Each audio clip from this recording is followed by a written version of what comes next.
হরিশ্চন্দ্রের কর্মের পর আজকে সেই পুত্র সন্তান এই যে স্ত্রী সবাইকে সে বিদায় দিল। এই রাজা হরিশ্চন্দ্র এই জন্য বলেছে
আজকে যে রাজা বিরাজ কাল সে হয় পথের ভিখারি।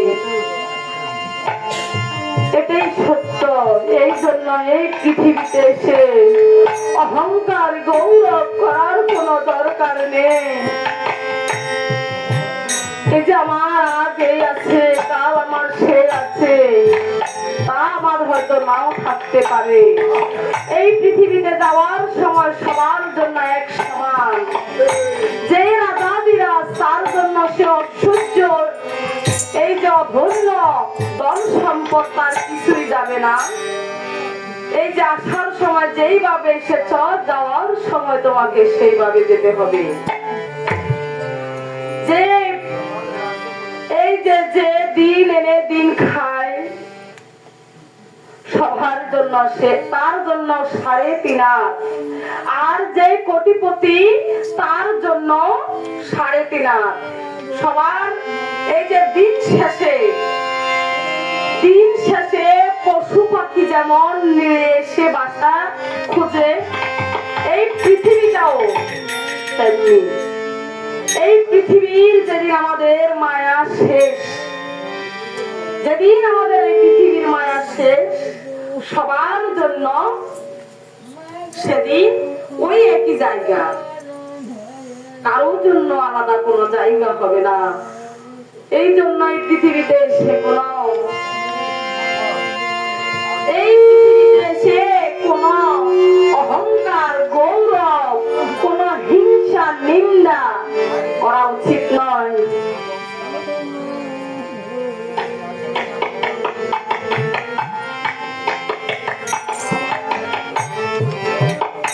এই যে রাজা হরিশ্চন্দ্রের এই যে সবার হৃদয় এই ব্রাহ্মণ ঠাকুর নিয়ে গেলেন, আর রাজা হরিশ্চন্দ্র এই 4 কোটি সোনা এই মনিকে দিয়ে দিলেন। সে আরো 3 কোটি পাবেন। আর এদিকে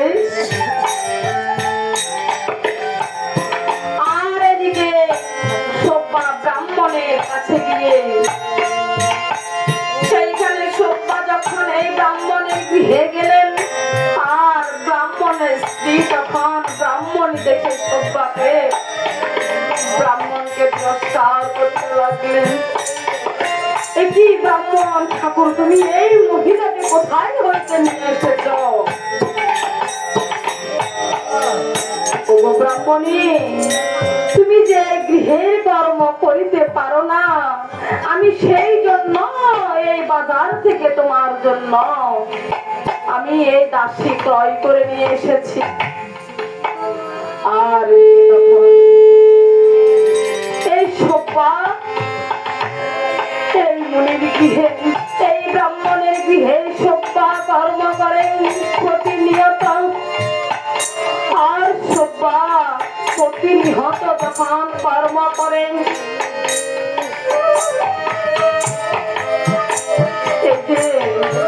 তাকে যে খাওয়ার গুলা ব্রাহ্মণ দেয়, সেই খাওয়ার থেকে অল্প একটু নিজে খায়, আর সম্পূর্ণ খাওয়ার তখন সেই সন্তানকে দেয়।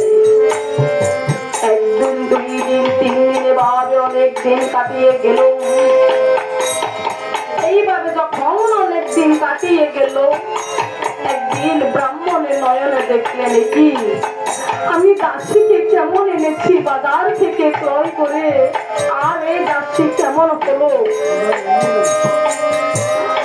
আর এই দাসী কেমন হলো।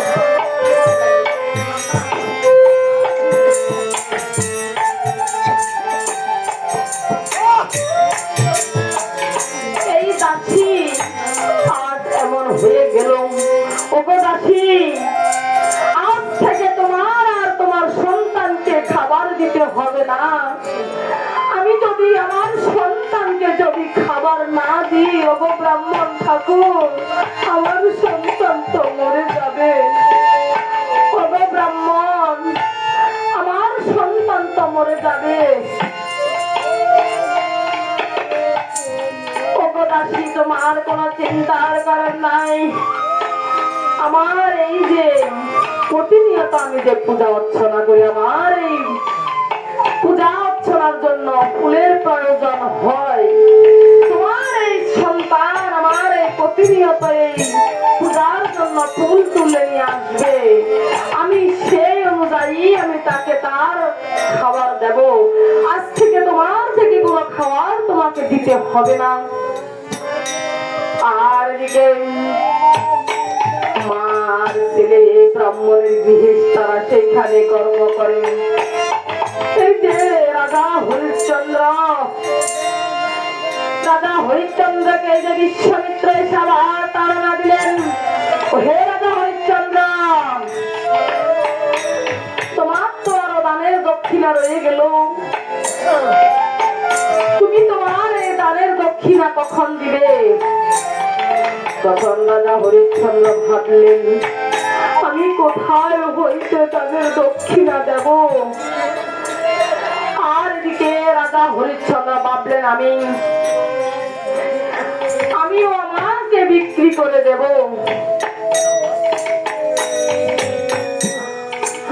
আমিও আমাকে বিক্রি করে দেব। আমিও আর না হলে আমি কোথায় হইতে রাজাকে এই যে মুনিকে আমি এই যে দানের দক্ষিণা দেব? তখন এই কাশীপুর বাজারে গিয়ে, এই কাশীপুর বাজারে গিয়ে তখন এই রাজা হরিশ্চন্দ্র কি কার্য করলেন, কে এই কাশীপুর বাজারে নপর নেবেন? কারো কি নপর লাগবে? ওরে বাজারে ওরে নপর নিবে কে নগর বাসী